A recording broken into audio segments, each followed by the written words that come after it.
в составе Российской Федерации, со своими национальными традициями, особенностями, с мощной экономикой, инновационными подходами. И за этим огромный труд каждого министра, каждого заместителя премьер-министра, и, конечно, генерирующим здесь является Вячеслав Чубов, правительство премьер-министра Татарстана. Вот коллеги выступали, Нургалимов выступил, на комитетах задавали много вопросов и предложений.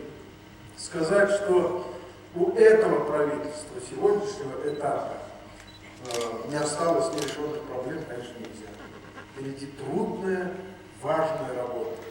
И экономический блок правительства, и хозяйственный блок правительства, и жилищно-коммунальный сектор экономики, требующих еще раз анализа большого.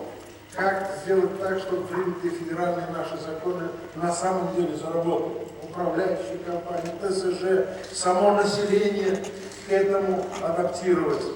И предстоящая работа по утилизации отходов и крупных, и малых городов. Это огромная работа, каждодневная забота о людях.